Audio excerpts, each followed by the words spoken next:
Hello everyone, welcome back. GKM infinity में आपका स्वागत है। क्लास 10th का मैथ एनसीईआरटी हम लोग का चल रहा था, आपको पता होना चाहिए। पेयर ऑफ लीनियर इक्वेशंस का जो है क्वेश्चन 3 का जो है थर्ड क्वेश्चन और पढ़ रहे हैं। देखिए इस क्वेश्चन पे विचार करते हैं। पहले इस क्वेश्चन को समझने की कोशिश कीजिए, उसके बाद ही जो है आपको जब मैं सॉल्यूशन बताऊंगा तो आप अच्छी तरीके से समझ पाएंगे। The coach of a cricket team buys 7 bats and 6 balls for ₹3800। कहा जा रहा है कि क्रिकेट टीम का एक कोच जो है 7 बैट्स और 6 बॉल को जब खरीदता है तो उसे ₹3800 जो है पे करना पड़ता है। क्लियर है? लैटर बाद में सी buys 3 bats and 5 balls for ₹1750। कहा जा रहा है कि बाद में जो क्रिकेट टीम का जो कोच थी वो सेम प्राइस पे, जो बैट का दाम पहले था और जो बॉल का दाम पहले था, जो प्राइस था बैट्स और बॉल का, वही प्राइस पे जो है 3 बैट्स और 5 बॉल्स को जब खरीदती है तो उसे ₹1750 देना पड़ता है। Find the cost of each bat and each ball. तो कहा जा रहा है कि आपको बताना है कि ईच बैट और ईच बॉल का जो कॉस्ट होगा वो क्या होगा। ठीक है, यहां पे बैट बॉल्स जो परचेज किए जा रहे हैं जिस रेट से, उसी रेट से जो है फिर से यहां पे 3 बैट्स और 5 बॉल्स को परचेज किए जा रहे हैं।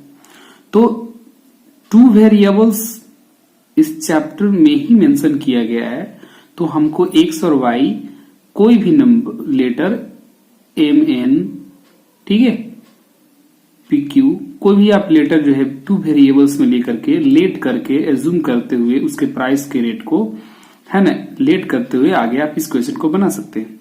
तो ये पता नहीं है ना कि 1 बैट का क्या है रेट, मतलब उसका 1 बैट का प्राइस क्या है, और 6 बॉल्स का जो ये 1 बॉल का क्या प्राइस है। 1 बैट और 1 बॉल का प्राइस हम नहीं जानते हैं, तो हम लेट करेंगे। Late the price of a ball. यहां पे अ बॉल का मतलब आप समझ लीजिए कि मैंने 1 बॉल लिया है, ठीक है ना। एक बॉल का प्राइस हमने क्या लिया, ₹X। एक बॉल को खरीदने में आपको कितना रुपया लगता है, ₹X। Let the price of 1 bat is equal to ₹Y। ठीक है, अब अकॉर्डिंग टू क्वेश्चन चलते हैं। क्या अभी आप समझ लीजिए कि अगर 1 बैट का दाम अगर ₹5 होता है, अगर 1 बैट का दाम प्राइस जो है अगर ₹5 होगा तो 7 बैट्स का दाम कितना होगा, प्राइस कितना होगा, तो 7 5 35। मतलब 1 बैट का जो प्राइस होता है उस प्राइस को नंबर ऑफ बैट्स में जब मल्टीप्लाई करते हैं तो टोटल नंबर ऑफ बैट्स का जो वैल्यू है, जो प्राइस है, वो निकल करके आ जाता है। तो ठीक वैसे ही अगर 1 बॉल का आपने प्राइस X किया है, लेट किया है, 1 बॉल खरीदने में अगर आपको ₹X लगता है तो 6 बॉल खरीदने में कितने रुपए लगेंगे, ₹6 लगेंगे ना।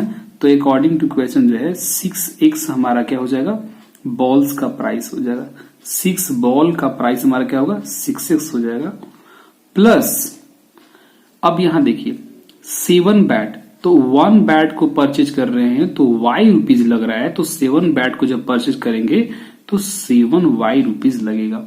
अब 7 बैट और 6 बॉल, जब ये दोनों को आपके ये दोनों के जो है ना बैट्स और बॉल के जब प्राइस को आप ऐड कर रहे हैं तो टोटल आपको ₹3800 लग रहा है। तो ये मैंने क्या कर दिया, ₹3800 कर दिया, क्योंकि ये भी प्राइस है, ये भी प्राइस है। जब दोनों प्राइस को ऐड कर रहे हैं तो टोटल हमारा कितना वैल्यू आएगा वो यहाँ पे एग्जैक्ट दे दिया है, और ये हमारा वेरिएबल में आ रहा है और ये हमारा कांस्टेंट है। दोनों का दोनों वैल्यू क्या है, सेम है। अब ये हमारा क्या हो गया, पहला पार्ट यहाँ पे हो गया। ठीक है, अब हम चाहेंगे तो इसी में से जो है X का वैल्यू निकाल करके दूसरी इक्वेशन में पुट कर देंगे, लेकिन मैं चाह रहा हूं कि आप उस इक्वेशन को भी देख लीजिए कि है क्या। लेटर्स, अब देखिए फिर से वही बात, अगेन सी। अब आपको क्या करना है कि इस वाले में 1 बॉल का प्राइस आपने x लिया है, तो यहां 5 बॉल्स है, तो 5 बॉल्स का प्राइस कितना होगा 5x, प्लस 1 बैट का आपने दाम कितना लिया है y, तो 3 बैट का प्राइस कितना होगा 3y, इज इक्वल टू, जब ये दोनों प्राइस को आप ऐड करेंगे 3 बैट्स और 5 बॉल्स का जो प्राइस होगा टोटल वो 1750 रुपीज लग रहा है, तो आप इसको यहाँ पे लिख लीजिए। ये हमारा यहाँ पे सेकेंड इक्वेशन होगा। लेकिन आप चाहेंगे तो इसमें से इस तरीके से जो है, क्योंकि इस क्वेश्चन को सब्स्टिट्यूशन मेथड के द्वारा, इस क्वेश्चन को सब्स्टिट्यूशन मेथड के द्वारा आपको सोल्व करना है, तो इसलिए आप क्या करेंगे कि सेकेंड इक्वेशंस, या तो आप फर्स्ट इक्वेशन से जो है x का वैल्यू निकालिए और सेकेंड में पुट कीजिए, या सेकेंड इक्वेशन का जो है सेकेंड इक्वेशन से आपको x और y दोनों में से किसी एक का वैल्यू निकाल करके और पहले वाले में पुट करेंगे, तो आपका जो है क्या होगा x और y का वैल्यू दोनों में से किसी एक का निकल करके आ जाएगा। डिपेंड करता है कि आप x का वैल्यू पुट कर रहे हैं या y का वैल्यू पुट कर रहे हैं। तो अभी आप ऐसा कर लीजिए कि 5x इज इक्वल टू यहाँ पे क्या होना चाहिए, देख लीजिए इस बात को, 5x is equal to 1750 minus 3y, क्या इसको ऐसे लिखा जा सकता है। अब जो है हम लोग क्या करते हैं कि ये जो 5 है यहाँ पे 5 इंटू एक्स जो है डिवीजन के फॉर्म में है, तो 5 को हम लोग जो है यहाँ पे, ये यहाँ पे मल्टीप्लीकेशन है ना, 5 इंटू एक्स करेंगे क्या होगा, ये मल्टीप्लीकेशन फॉर्म में है, तो यहाँ से क्या है डिवाइड में इसको लेकर के चले जाएंगे। देयरफॉर जो एक्स का हमारा वैल्यू होगा वो 1750 माइनस 3y बाई क्या हो जाएगा 5 हो जाएगा। ठीक है, तो आप अगर चाहें तो इसको आप सेकेंड पार्ट मान सकते हैं। अब x का वैल्यू जो है पहली वाली इक्वेशन में आके कीजिए, पुट कीजिए, तब जाकर के आपका y का वैल्यू निकल करके आएगा। नाउ पहले वाले जो इक्वेशन है उसको आप लिख लीजिए। आप यहां चाहेंगे तो ऐसे लिख सकते हैं कि putting the value of x in equation first, then we will get, हम लोग क्या गेट करेंगे उसके बारे में फिर लोग जानेंगे। ठीक है, तो आइए देखते हैं कैसे क्या करेंगे। अभी हमारा जो पहला इक्वेशन था 6x plus 7y is equal to 3800 था। अब 6 इंटू ये x को क्या करेंगे रिप्लेस करेंगे, क्योंकि x का वैल्यू हमने ये सेकेंड इक्वेशन में लाया है। क्या लाया है 1715 माइनस 3y, इसको ब्रैकेट में कर दे रहे हैं क्योंकि बीच में माइनस लगा हुआ है, बाय 7 सॉरी ये सिर्फ x का वैल्यू पुट किए यहाँ पे 5 है तो इसको 5 कर लीजिए, ये 5 है तो 5 कर लिए, plus 7y is equal to 3800 हो गया। अभी हम लोग क्या करेंगे, इसको पूरे अच्छी तरीके से इसको मल्टीप्लाई कर लेते हैं। तो मल्टीप्लाई करेंगे तो कितना होगा 0, ये भी हो जाएगा 0। ठीक है, 6 5 30 का यहाँ पे 0 होगा, बोनस कितना आएगा 3, 7 6 42, 42 और 3 45, बोनस 4 हुआ, और 6 1 6, 6 प्लस 4 कितना हो जाएगा 10, इतना आ जाएगा। ठीक है, और 6 और 3 में मल्टीप्लाई करेंगे तो क्या होगा 18y होगा। मैं फिर से इस चीज को चेक कर रहा हूँ, गलत तो नहीं हुआ ना, 0 का 0 ये हो गया, 6 30, ओके 3 आया, 7 6 42 और यहाँ पे 3 45 बोनस 4, यस सही है। अब नीचे क्या रहेगा हमारा 5, मतलब हमने ये 6 से जो है ये पूरे में मल्टीप्लाई कर दिया, नीचे 5 को 5 छोड़ दिया, प्लस यहाँ 7y इज इक्वल टू 3800 हो गया। इसके नीचे 1 को हम यहाँ पे लेट करेंगे। अब क्या करते हैं 5 और 1 का एलसीएम 5 लेंगे। ठीक है, अब 5 में 5 से यहाँ पे डिवाइड करेंगे तो 1 आएगा, और ऊपर वाले में 1 में मल्टीप्लाई करेंगे, 1 से मल्टीप्लाई करेंगे तो वही का वही आ जाएगा, इसको ऐसे ही छोड़ देते हैं, प्लस अब 1 से जो है 7 में डिवाइड करेंगे तो 5 आएगा, और उस 5 को ऊपर में मल्टीप्लाई करेंगे तो 35y आएगा। एडिशन ऑफ है ना फ्रैक्शन जो आप बचपन में पढ़ते आ रहे हैं वही चीज यहाँ पे दिया हुआ है। इसके नीचे आप 1 को यहाँ पे दिखला लीजिए। अब यहाँ से क्या काम करेंगे 105105000, ये देखिए माइनस में है और ये प्लस में है, तो मतलब है कि इसमें से हम सब्ट्रैक्ट करेंगे तो 15 में से 8 जाएगा तो क्या होगा हमारा 7, और 2 में से 1 जाएगा तो कितना होगा, ये 2 आया ना, 2 में से तो ये 1 आया है, तो आएगा। नहीं समझे, ये 15 में से आप सब्ट्रैक्ट करोगे तो 8 सब्ट्रैक्ट करोगे तो 7 आएगा, ये 2 बचेगा, 2 में से 1 जाएगा तो 1 आएगा ना। ये सब चीज तो मेरे को बताना नहीं चाहिए ना। तो बहुत सिंपल सा कैलकुलेशन दिया जा रहा है। ओके, अब यहां से क्या करेंगे देख लीजिए, क्रॉस मल्टीप्लाई करते हैं। तो 10500 प्लस 17y, 1 से अगर इसमें मल्टीप्लाई करेंगे तो वो वही आ जाएगा ना जो डेटा दिया हुआ है, और इसमें मल्टीप्लाई करेंगे तो पहले 2 0 लिखा हुआ है, फिर अब 38 में 5 से मल्टीप्लाई करेंगे, 8 5 जा 40 बोनस 4 और 5 3 जा 15, 15 और 4 19 हो गया। अब ये दोनों को हम कर लेते हैं क्या, आपस में सब्ट्रैक्ट कर लेते हैं। तो ये हमारा 10,500 है और ये हमारा 19,000 है, मतलब ये वाला ज्यादा डेटा है तो इसको उस तरफ लेकर के चले जाते हैं। ओके, तो कैसे हमारे पास होगा 17y is equal to 19,000 minus 10,500।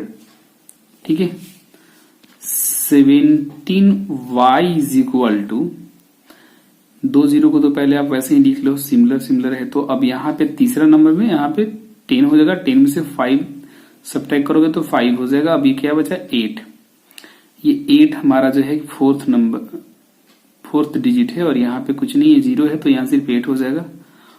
ठीक है ना, और ये जो है हमारा 1 और 1 सब्ट्रैक्ट होता है 0 हो जाएगा।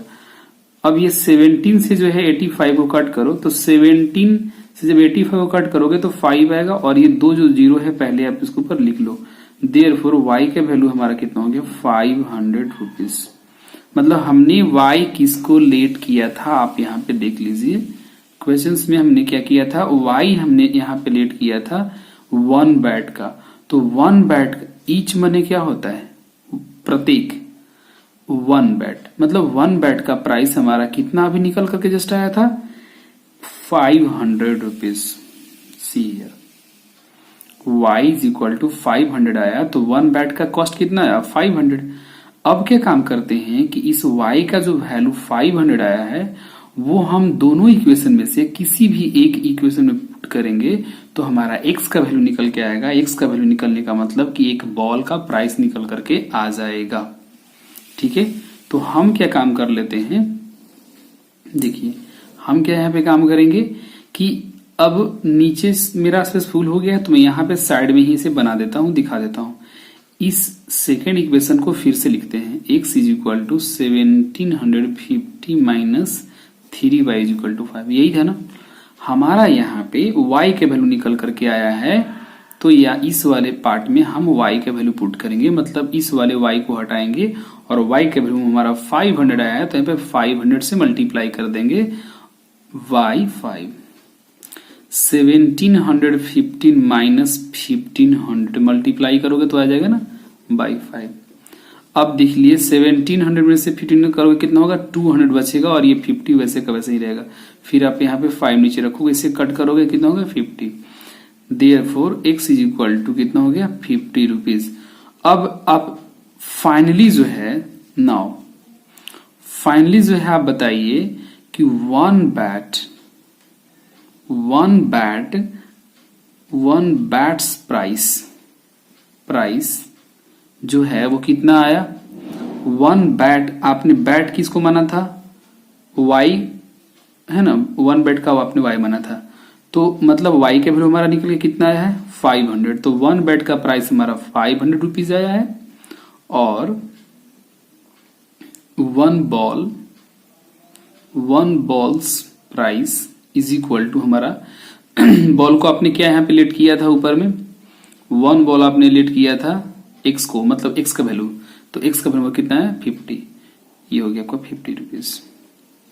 ठीक है, तो this was the solution of this question my dear students. Still if you have problem then do you know I am always ready to help you, so you can ask any question without any hesitation. इस question में बस इतना ही, that's all.